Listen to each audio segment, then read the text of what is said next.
¿Quieres saber un secreto? ¿Quieres saber un secreto? ¿Quieres saber un secreto? ¿Quieres saber un secreto? En cualquier rincón del mundo y a diario, todos usamos códigos secretos sin darnos cuenta. Siempre ha habido una lucha entre quienes quieren guardar esos secretos y los que quieren desvelarlos. Esa lucha se libra desde hace siglos descifrando códigos que han cambiado la historia para siempre. Esta reina perdió su cabeza cuando sus mensajes conspiratorios fueron interceptados y descifrados. María Estuardo estaba segura de que nunca descifrarían sus códigos. La interceptación de este telegrama enviado por Arthur Zimmerman llevó a Estados Unidos a la Primera Guerra Mundial.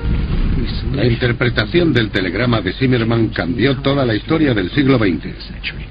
El asesino del Zodíaco seguía acechando y asesinando en las calles de San Francisco.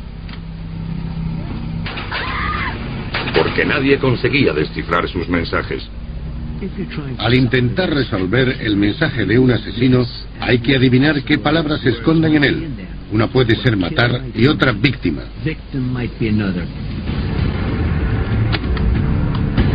Esta es la historia de cómo los códigos han conformado el mundo en que vivimos y de la búsqueda continua para hacerlos indescifrables.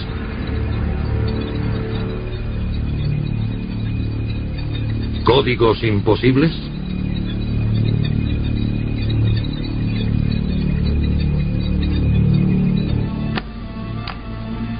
Los criptógrafos han hecho todo lo posible por mantener en secreto sus códigos de cifrado. En 1587, una futura reina de Inglaterra perdió su cabeza al creer que sus mensajes eran inescrutables. Los principales actores de esta tragedia isabelina fueron María I de Escocia, su prima Isabel I de Inglaterra, el noble católico inglés Anthony Babington, el jefe de espías Sir Francis Walsingham y un genio misterioso llamado Thomas Phillips. María Estuardo había sido reina de Escocia, pero tuvo que huir del país y marcharse a Inglaterra, donde teóricamente era huésped de Isabel I. El gobierno inglés estaba en contra, ya que Inglaterra era protestante. Su reina era protestante y María Estuardo católica. Además de ser la siguiente en la línea de sucesión al trono si Isabel no tenía hijos.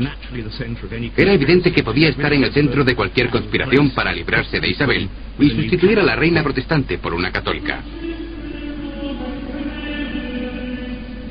Encerrada bajo llave y con todos sus movimientos controlados, María Estuardo tenía que pensar en vías más secretas y astutas para comunicarse con sus aliados católicos en Londres, Francia y España.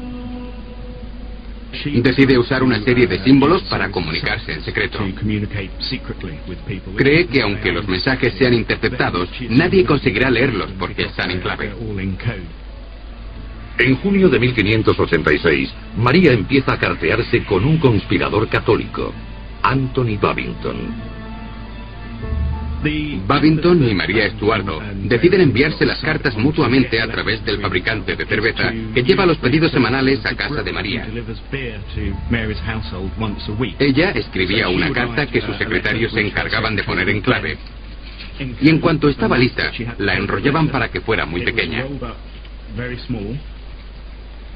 Ahuecaban el tapón del barril de cerveza y metían la carta dentro. Se colocaba el tapón en el barril y el fabricante lo cargaba y le llevaba la carta a Babington en Londres. María escribe sus cartas secretas usando un nomenclator.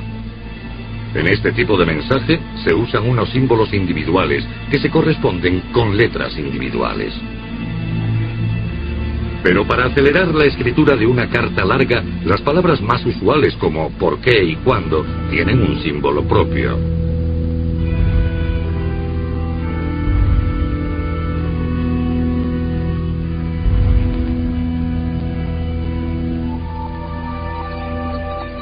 Los códigos pueden ser tan simples o tan complejos como se quiera.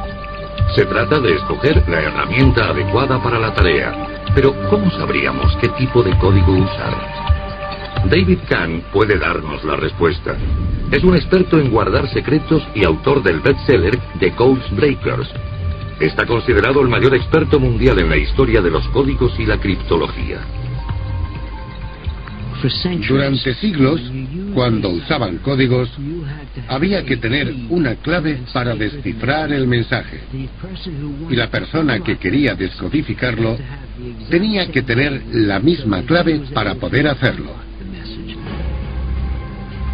Hace más de 2000 años, el dictador romano Julio César se dio cuenta de que mantener en secreto la clave de sus códigos tenía una gran importancia militar. Creó uno de los primeros códigos de los que se tiene constancia para pasar información a sus generales. Para cifrar sus cartas, Julio César decidió desplazar cada una de las letras 4 lugares hacia la izquierda. Es decir, usaba la B para la A, la E para la B, etc. Pero el código del César era fácil de descifrar, porque en cuanto se deducía que había desplazado las letras 4 posiciones, se podía leer el mensaje entero. Averiguar el código de María Estuardo requería un poco más de ingenio. María estaba convencida de que sus códigos no serían descubiertos.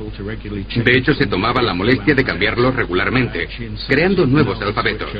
Insertó elementos nulos en los códigos, símbolos que no significan nada, para que fuera más difícil resolverlos. Pero no sabía que en esa época el Estado inglés, y sobre todo Sir Francis Walsingham, ministro de Estado, había contratado a un hombre llamado Thomas Phillips, un brillante criptógrafo, que aportó a los ingleses un nuevo método para descifrar esos códigos. Se conoce como análisis de frecuencias y estudia la periodicidad con que las letras más comunes aparecen en el código. Así, cuando el nombre de Babington estaba encriptado con el código de María Estuardo, fue muy fácil averiguar las letras repetidas. El jefe de espías, Sir Francis Walsingham, y su misterioso criptógrafo Thomas Phillips, de quien no existe ningún retrato, empezaron a romper todos los códigos de María Estuardo. Buscaron cualquier mínimo detalle que confirmara que María estaba conspirando con los católicos para derrocar a la reina Isabel. María Estuardo recibe una carta de Babington en la que dice que intentará asesinar a la reina Isabel I. Sus secretarias le aconsejan que no responda porque podría autoinculparse si la carta era interceptada.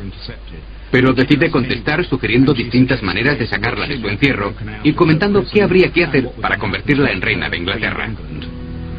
Pero Thomas Phillips intercepta de inmediato la respuesta de María a la propuesta de asesinato de Babington, antes de que pudiera salir de la cárcel. La descifra y se da cuenta de que en la carta tiene la prueba de la traición que necesita para la ejecución de María. Y hace 2 cosas insólitas. Escribe una postdata, falsificando algunas líneas al final de la carta, para que parezca que María pedía los nombres de quienes asesinarían a la reina Isabel. Luego la dobla y dibuja una horca, porque sabe que esta será la prueba incriminatoria que la condenará a muerte. La reina Isabel no puede ignorar la conspiración de su prima católica, y María Estuardo es decapitada en el castillo de Fotheringay en febrero de 1587 ante 300 testigos.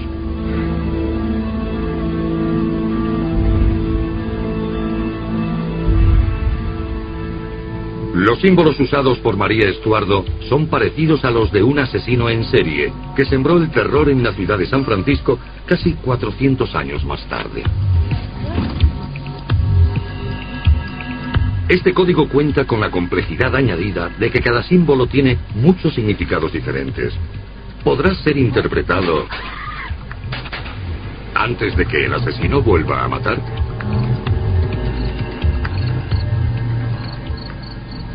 Entre 1968 y 1973, un asesino solitario ataca a jóvenes en la zona de la bahía de San Francisco.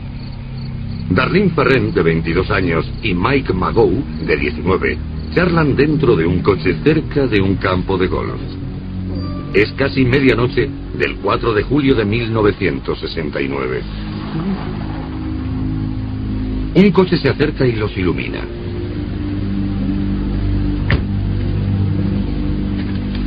Piensan que es la policía y preparan sus carnés de identidad. ¿Qué?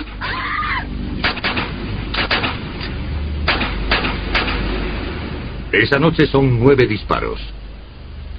Increíblemente el chico sobrevive, pero ella muere. El reinado de terror del asesino del Zodíaco ha comenzado.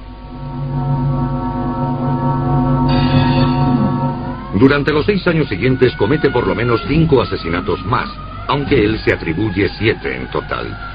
Algunos expertos creen que acumula 37. Nunca han logrado detenerlo. Un mes después de cada asesinato, envía 3 mensajes en clave a 3 periódicos locales, exigiendo que los publiquen. Amenaza con un baño de sangre si no lo hacen.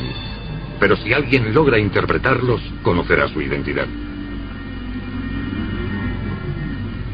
Días después de enviar los mensajes en clave, vuelve a escribir.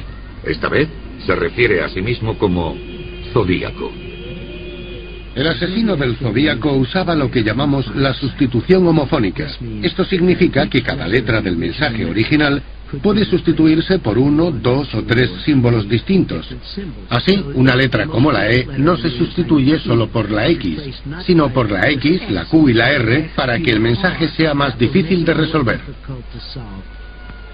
El uso de la sustitución homofónica sugiere que el asesino sabe que se aplica el análisis de frecuencias e intenta esconder las letras repetidas en sus mensajes. Escoge un grupo de símbolos que le gustan, les asigna una letra del alfabeto y los va intercambiando para que no se repitan. Conocer el código del asesino era una carrera contrarreloj. El FBI, la CIA, la Agencia de Seguridad Nacional, NSA, y la Inteligencia Naval empezaron a trabajar en el código. Pero fueron un maestro y su mujer en Salinas, California, quienes dieron con él armados con bolígrafo y papel. Donald Harsen pensó que el ego del asesino haría que incluyera la letra I en el mensaje. También sabía que una de las letras dobles más comunes era la L. Si intentas descifrar el mensaje de un asesino, puedes imaginar algunas de las palabras que aparecerán. Matar sería una. Policía puede ser otra. Escapar, otra. Víctima, otra. En la sustitución homofónica, el escritor puede hacer un círculo alrededor de los símbolos para evitar repetir la misma combinación en las letras dobles.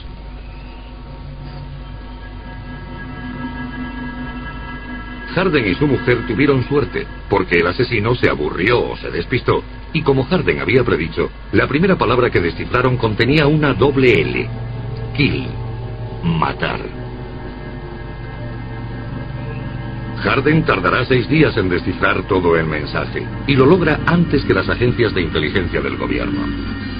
Pero la euforia no duró mucho en California, porque en el mensaje se mofaba de la policía y no revelaba la identidad del asesino. Para empeorar las cosas, el asesino envió otro mensaje que no pudieron descifrar con la clave de Harden. El código 340, llamado así por la cantidad de caracteres que contiene, no ha sido resuelto. 40 años más tarde, el equipo de procesamiento simbólico del Departamento de Ingeniería Informática de la Universidad del Norte de Texas intenta desentrañarlo. El profesor Ryan Garlick está decidido a resolver el código del Zodíaco, pero los números juegan en su contra. El código 340 del Zodíaco contiene 63 símbolos únicos.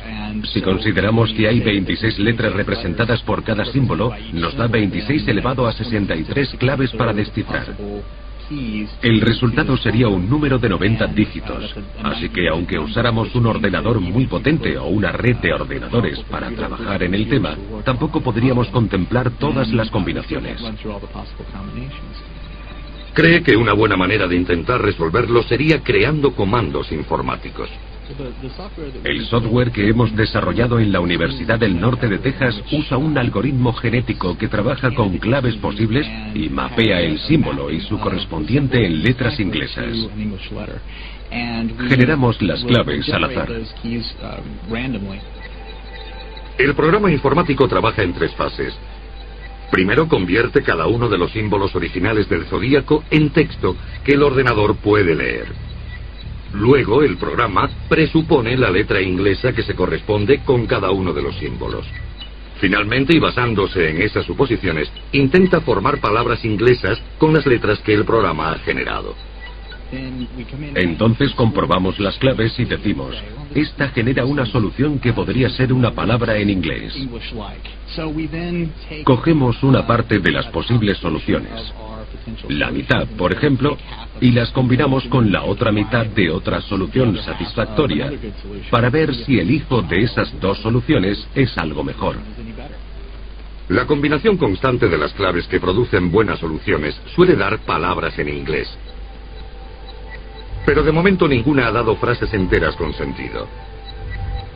Hasta ahora, tras miles de horas de cálculos, no se ha podido desentrañar el código.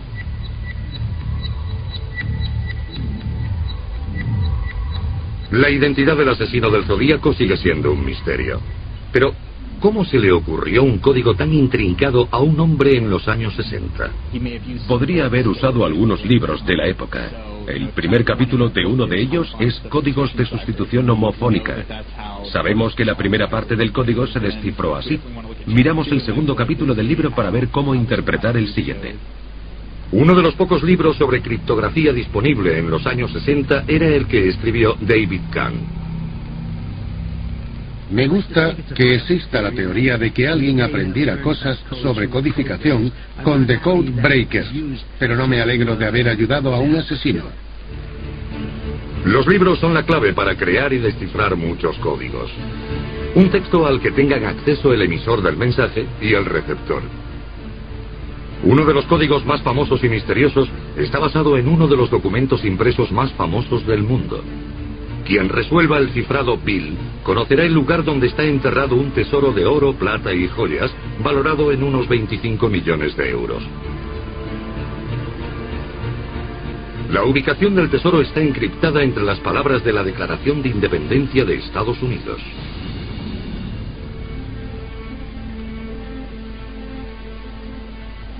Este es el cifrado Bill, supuestamente uno de los mensajes en clave más valiosos del mundo. Está compuesto por una serie de mensajes encriptados que, según parece, indican la ubicación de un tesoro enterrado. El origen del cifrado Bill está rodeado de misterio. La historia empieza aquí, en las montañas azules de Virginia, donde entre los años 1819 y 1821, Thomas Jefferson Bill y un grupo de amigos enterraron dos tesoros en algún punto situado en un radio de 6,5 kilómetros del pueblo de Beaufort Tavern. El contenido del tesoro es enorme: 1.300 kilos de oro, 2.300 kilos de plata y joyas por valor de 10.000 euros.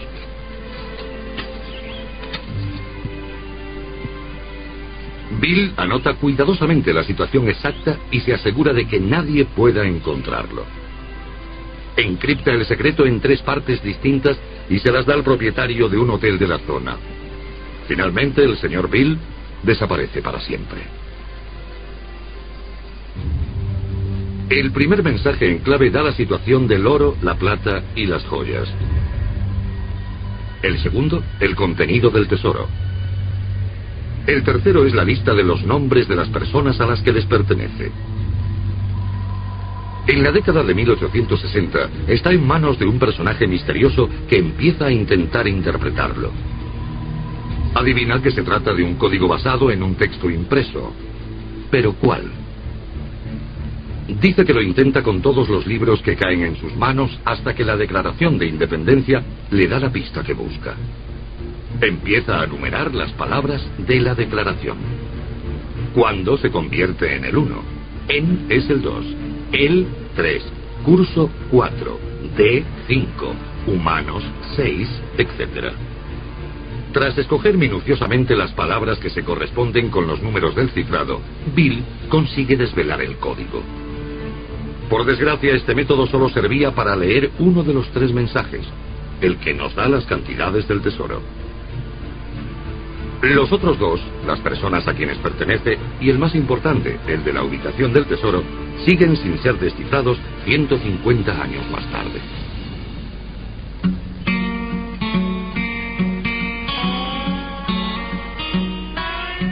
Pero eso no ha impedido a la gente buscar el tesoro de Bill por toda Virginia.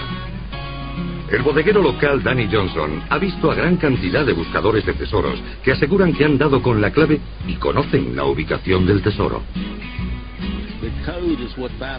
Todos están fascinados por el cifrado, es lo que les apasiona e intentan interpretarlo. Es increíble la cantidad de gente que ha estado cavando y la manera en que han interpretado el código.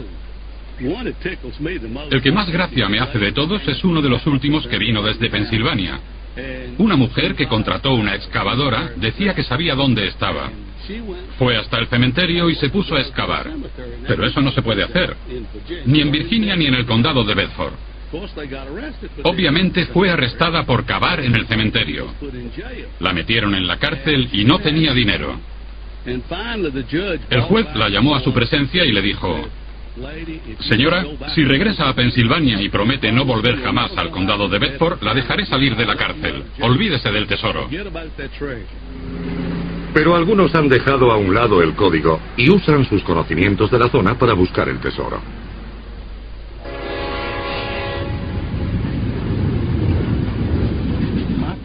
Mi estrategia para encontrar el tesoro de Bill no se basa en resolver el código número 1 y el código número 3 que nunca se han descifrado.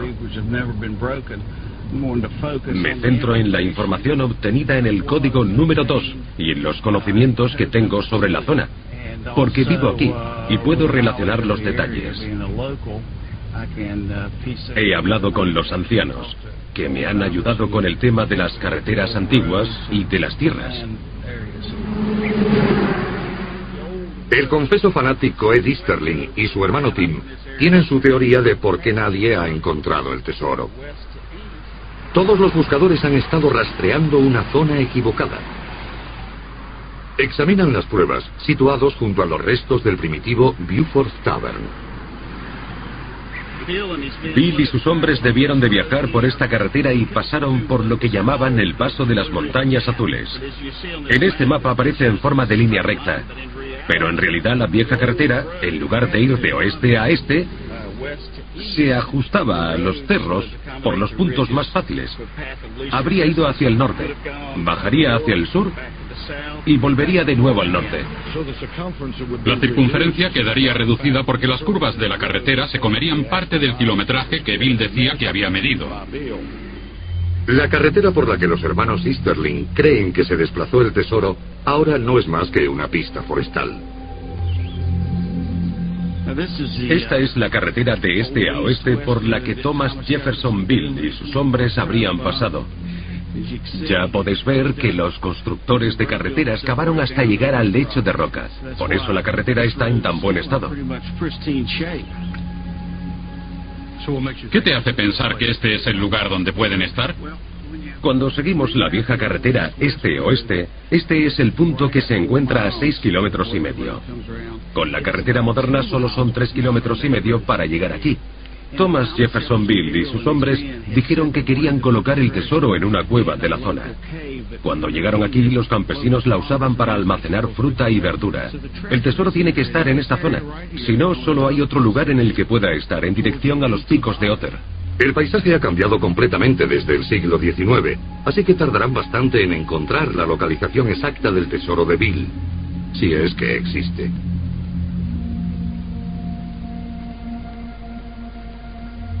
Yo creo que se trata de un bulo, que alguien se inventó un falso mensaje secreto para volver locos a millones de aficionados al criptoanálisis que esperan encontrar el tesoro cerca de Roanoke, Virginia. Los códigos basados en textos impresos ya han pasado de moda, pero los libros de códigos hechos a mano, típicos de las películas de espías, eran muy importantes antes de la llegada de los ordenadores, sobre todo durante las guerras, cuando conocer el cifrado enemigo significaba la vida o la muerte. Durante los primeros 3 años de la Primera Guerra Mundial, los ejércitos británico y alemán se masacraron en el embarrado norte de Francia. En 1917, Gran Bretaña pedía ayuda a Estados Unidos desesperadamente. Alemania estaba igual de necesitada, no quería que Norteamérica entrara en la guerra.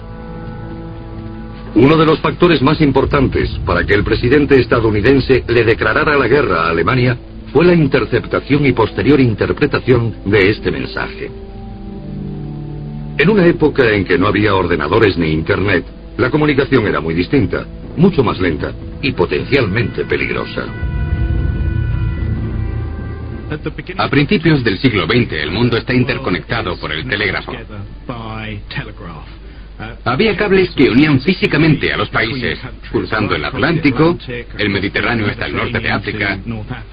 Esas eran las líneas de comunicación. Una red que unía el mundo con unos cables que cruzaban la tierra y pasaban bajo el mar y permitían la comunicación de unos países con otros. Pero igual que su equivalente más moderno, la red telegráfica también sufría los ataques de los hackers. En este caso del gobierno británico, que desde 1914 había leído todos los mensajes alemanes que cruzaban el Atlántico. Aquí es donde llegaban todos los mensajes, Whitehall, en Londres. En 1917 se había convertido en el lugar más secreto de Gran Bretaña, el centro neurálgico del espionaje militar y del criptoanálisis, y se conocía con el nombre de Room 40, Sala 40. Aunque los británicos se hicieron con varios manuales de códigos alemanes a principios de la guerra, estos cambiaban constantemente. Los alemanes usaban varios manuales de códigos muy extensos, que contenían 10.000 palabras y frases numeradas del 0 al 9.999. Luego las encriptaban de nuevo, añadiendo dígitos de más, una técnica llamada supercifrado.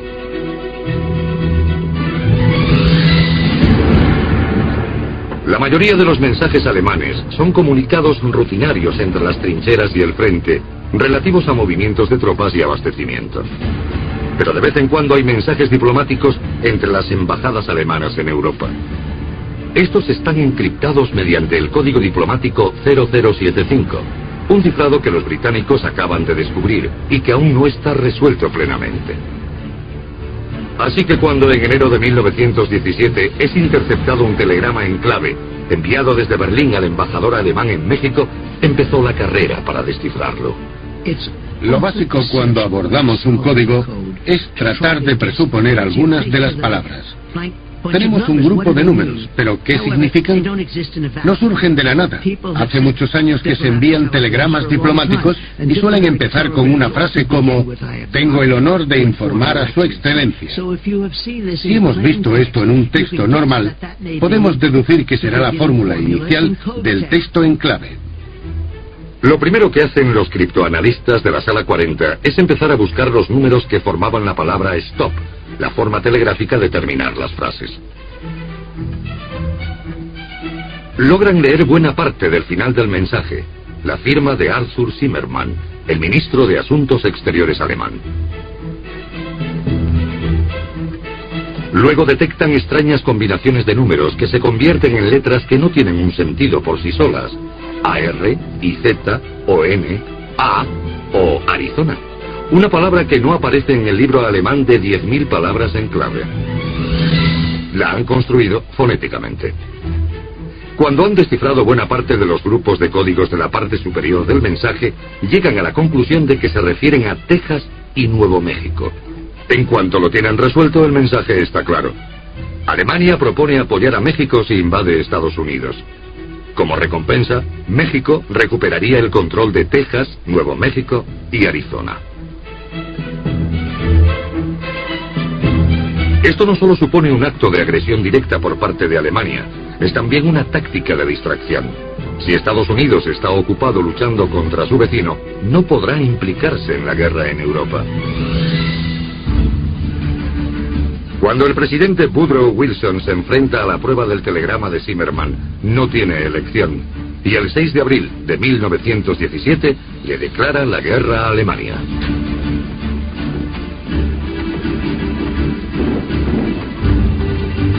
...19 meses más tarde ganan la Primera Guerra Mundial gracias en buena parte a la intercepción y descifrado del telegrama de Zimmermann.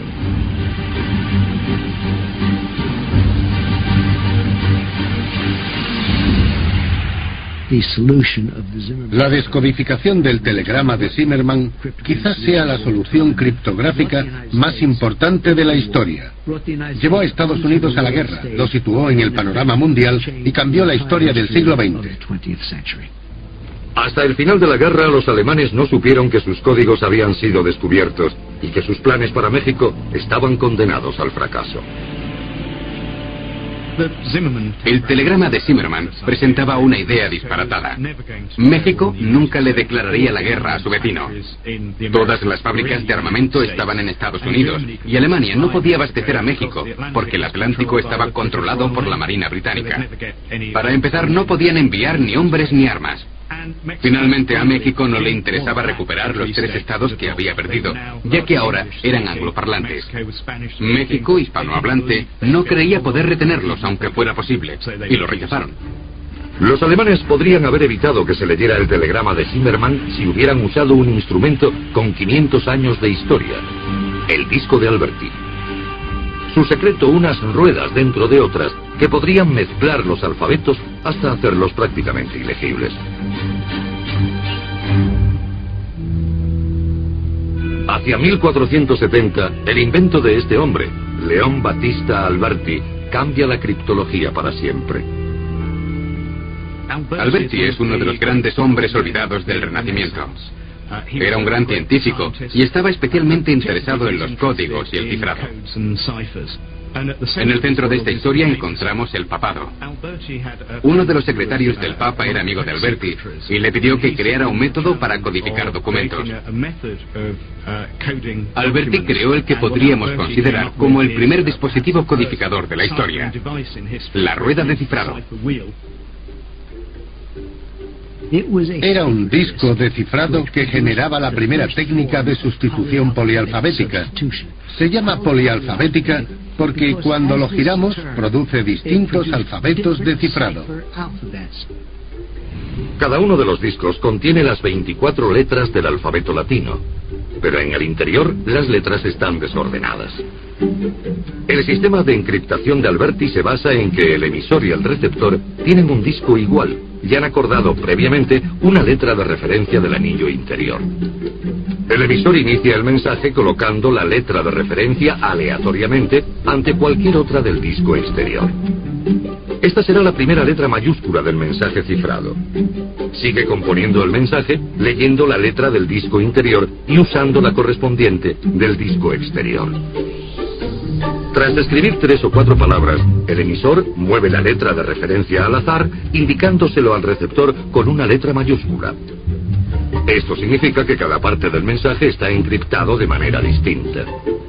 Aunque el código es prácticamente inescrutable, el procedimiento es muy lento, y el instrumento de Alberti no ha tenido un uso generalizado. Thomas Jefferson, futuro presidente de Estados Unidos, usó la idea del disco para desarrollar un prototipo de máquina a finales del siglo XVIII. Thomas Jefferson fue el hombre que inventó uno de los sistemas de cifrado más inteligentes. Vio una especie de cerraduras, eran parecidas a las que hay en los maletines, en las que tienes que alinear 3 números para abrirlos. Se dio cuenta de que si reemplazaba los números por letras, podía valer como sistema de cifrado. Funcionaba de la siguiente forma. Había que preparar 24 discos. En la circunferencia de cada uno había un alfabeto con las letras desordenadas. Cada uno de los discos estaba numerado. El emisor y el receptor debían colocar los discos en el mismo orden en un eje.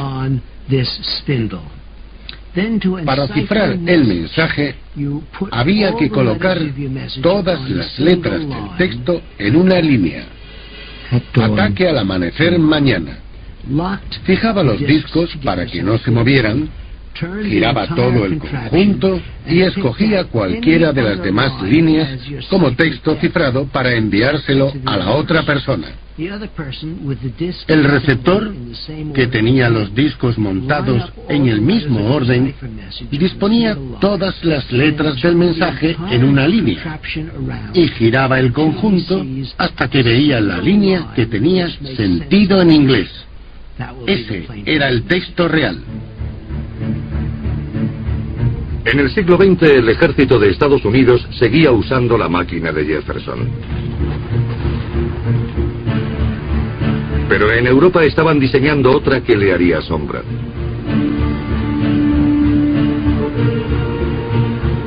En Europa, tras la Primera Guerra Mundial, los secretos entre las naciones se convierten en algo primordial. Y el crecimiento del comercio internacional creó la necesidad a las empresas de mantener su información a salvo de la competencia. Desarrollada inicialmente por Arthur Servius en Alemania para mantener la seguridad de las transacciones empresariales, la máquina Enigma trabaja generando una corriente eléctrica cuando se pulsaba una letra. Una serie de piezas mecánicas barajaban los circuitos de la corriente, produciendo letras distintas cada vez que se presionaba una tecla. La Enigma se convertiría en el arma generadora de códigos más poderosas del ejército alemán durante la Segunda Guerra Mundial. Un arma con la que creían que mantendrían a salvo los códigos militares secretos. Arthur Servius había inventado una máquina que, aunque cayera en manos enemigas, incluso si se la daban al enemigo, tenía tanta complejidad, ofrecía tantas posibilidades, que no conseguirían descifrar el mensaje en un tiempo razonable.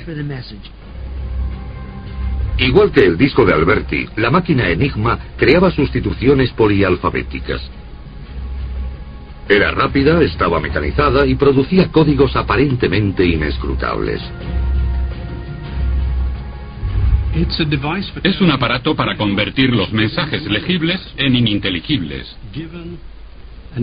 Ante un modelo de Enigma, con una cantidad desconocida de discos, el enemigo debía tener en cuenta que podía configurarse de 186 millones de maneras. Estos millones de combinaciones se consiguen por el número de variables generadas por la configuración de la máquina. En plena guerra, sus operadores cambiaban la configuración a diario. Los rotores se colocan en un orden determinado, de izquierda a derecha. Los anillos que permiten el giro de los rotores se recolocaban a diario, así como el panel con los cables que unían eléctricamente una letra con otra. Estas variables conseguían que el sistema de encriptación de la Enigma fuera indetectable por el análisis de frecuencias. Los alemanes pensaban que sus códigos eran indescifrables. Argumentaban que nadie disponía del tiempo suficiente ni de la habilidad matemática para revisar todos los millones posibles de combinaciones. El mensaje cifrado se creaba tecleando el texto plano en la máquina y el texto en clave era enviado por Morse. Con el estallido de la guerra en septiembre de 1939, las ondas radiofónicas estaban plagadas de mensajes cifrados de los nazis. Al mismo tiempo, los servicios de inteligencia británicos estaban organizando el lugar más secreto del país en la guerra. Un lugar en el que se esperaban desentrañar los códigos de la máquina Enigma. Bletchley Park, a 80 kilómetros al norte de Londres, se convirtió en la estación X para los pocos que conocían su existencia. Contaba con un grupo escogido de matemáticos y graduados universitarios, entre los que se encontraba Alan Turing, uno de los padres de la informática moderna. Turing y su equipo trabajaban bajo una gran presión, intentando dar con un modo matemático o mecánico para romper los códigos Enigma. En 1940, los submarinos alemanes están hundiendo miles de toneladas de barcos aliados de suministro en el Atlántico Norte. Los sumergibles reciben las órdenes mediante mensajes de radio encriptados con la Enigma. Los submarinos del Atlántico Norte estaban en constante comunicación cifrada con Alemania. Les decían dónde estaban los convoyes y los organizaban en grupos para reunirse y atacarles. Todos los mensajes fueron codificados con máquinas Enigma. De este modo, la descodificación se convertía en la clave para encontrar los submarinos y proteger los convoys. Turing empieza por aprovechar las flaquezas matemáticas y humanas de la Enigma. Como la máquina no puede codificar una letra por esa misma, elimina miles de combinaciones. Combina este punto débil congénito con el hecho de que los operadores, a veces por cansancio o por pereza, olvidan cambiar la configuración a diario, y las posibilidades se reducen algo más. Pero lo que proporciona a los británicos su mayor avance es el parte meteorológico diario. La información del tiempo en el Atlántico se transmitía a diario desde los submarinos y siempre tenía el mismo formato: velocidad del viento, presión atmosférica y temperatura. Al ver el mismo mensaje cada día, a Turing se le ocurre usar lo que llama palabra probable, intentos de adivinar una mínima parte del mensaje.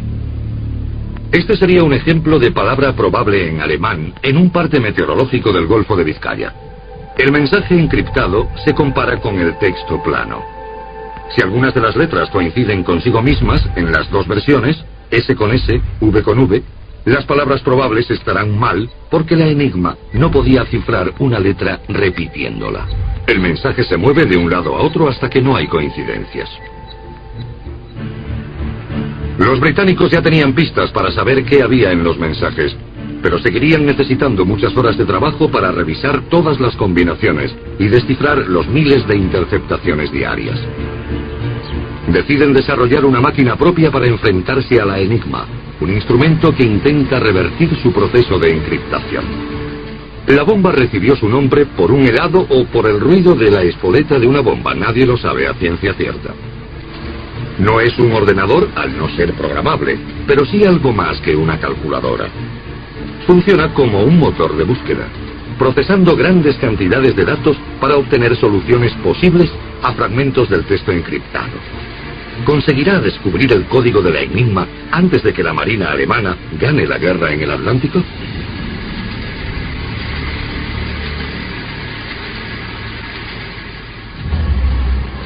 Los criptoanalistas británicos de Bletchley Park ya disponen de un arma para derrotar a la enigma nazi, la bomba. No está pensada para descifrar los mensajes en clave, sino para procesar los millones de combinaciones que contienen las palabras probables, las pistas obtenidas de las repeticiones en los partes meteorológicos, los saludos y las señales de prueba de los nazis. Los operadores colocan cada uno de los tambores en una posición, siguiendo el texto cifrado de prueba que se está revisando. La máquina genera unos circuitos eléctricos intermitentes que comprueban todas las configuraciones posibles de la enigma para codificar el texto. El objetivo es encontrar un circuito abierto, lo que significa que la bomba ha dado con una configuración que convierte los caracteres cifrados en un texto plano sin errores. Es un aparato muy complejo, que funciona con casi 19 kilómetros de cables y 97.000 partes mecánicas. Esta bomba ha sido reconstruida durante los últimos 16 años, siguiendo los planos originales. En 1943, Jim Valentine era operadora de una bomba en Bletchley Park, trabajando bajo una estricta seguridad. En Bletchley teníamos 5 bombas, con 2 personas en cada una, así que éramos 10 en cada turno. Y aparte de con ellas, no hablabas con nadie sobre tu trabajo.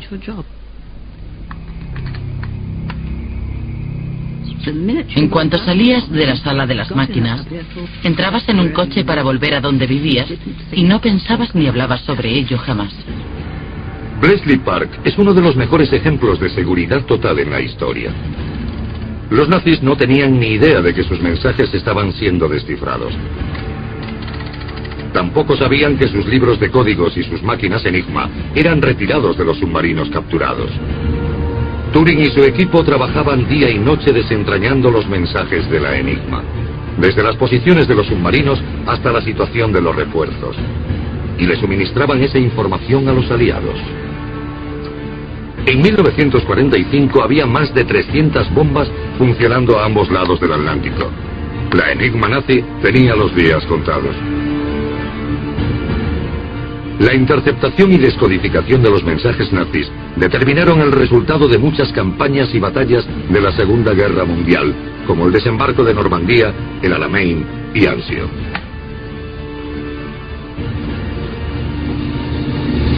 Pero quizás el logro más importante de la descodificación de los mensajes de los submarinos en el Atlántico Norte fue la cantidad de vidas que salvó. El primer ministro Winston Churchill afirmó: los criptoanalistas de Bletchley Park fueron las gallinas de los huevos de oro y nunca cacarearon. La guerra no la ganaron los criptoanalistas. La guerra la ganaron las tropas sobre el terreno. Sin los criptoanalistas no se habría perdido, pero gracias a ellos la guerra se redujo muchísimo. Después de la Segunda Guerra Mundial, matemáticos como Alan Turing se convirtieron en los pioneros de la informática. No sabían que sus inventos estaban a punto de conseguir que la ciencia secreta de la criptología saliera del mundo tenebroso del espionaje para formar parte de la vida cotidiana.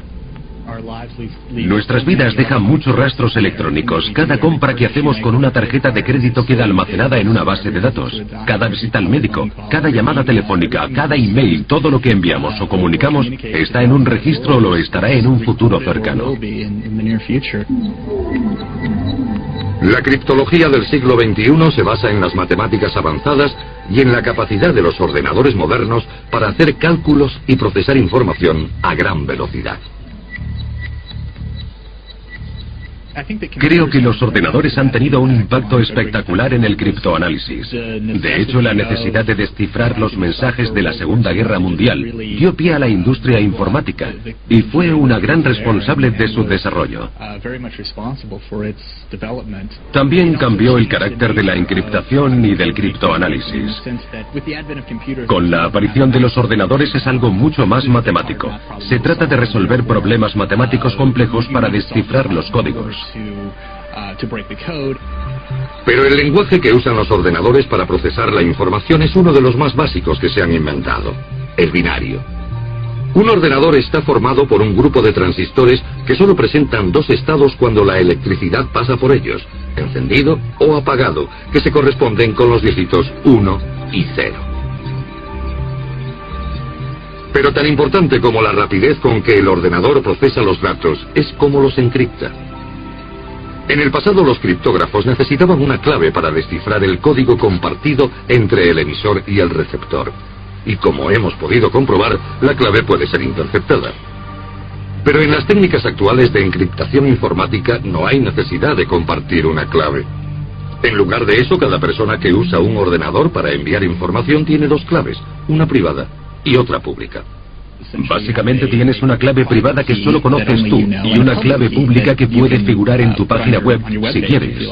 La gente puede usar esa clave pública para codificar un mensaje que puedas leer tú con tu clave privada, porque esa y tu clave pública están relacionadas matemáticamente. Y la cantidad de cálculos matemáticos implicados son asombrosos. La máquina Enigma tenía más de 180 millones de permutaciones y combinaciones. Pero la criptografía basada en la clave pública funciona con unas cifras mucho más elevadas. El sistema de encriptación se basa en números primos, los que solo son divisibles por ellos mismos y por 1. Nuestra clave privada son dos números primos muy largos, seleccionados al azar. La clave pública es el producto de esas dos cifras. Así que cuando enviamos un mensaje seguro, el ordenador lo encripta usando el producto del número primo y descifra los que nos llegan con los dos números primos. Esto funciona porque aún no se ha descubierto una fórmula matemática que pueda calcular los factores de un número primo muy largo. Se calcula que descifrar un mensaje encriptado por ordenador usando la última tecnología llevaría unos 13.000 millones de años, los mismos que tiene el universo.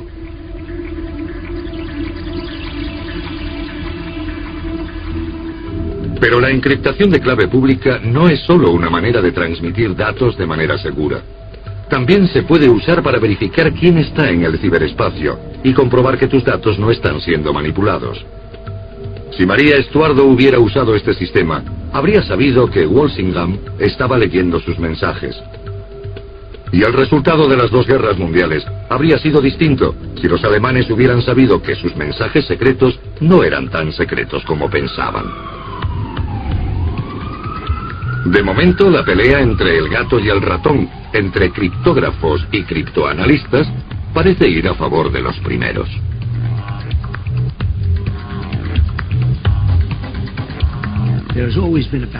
Siempre ha habido una batalla entre quienes quieren mantener sus secretos y quienes quieren conocerlos. Cada vez que se usa un nuevo tipo de cifrado aparece un nuevo método para resolverlo. De todos modos, actualmente, algunos de los sistemas que se usan no han podido ser resueltos. Pero los códigos son tan seguros como las personas que los generan y los usan. En algún momento, algún programador informático cometerá un error humano y creará la necesidad de que alguien, o algo, invente la siguiente generación de códigos. Y el gato volverá a perseguir al ratón otra vez.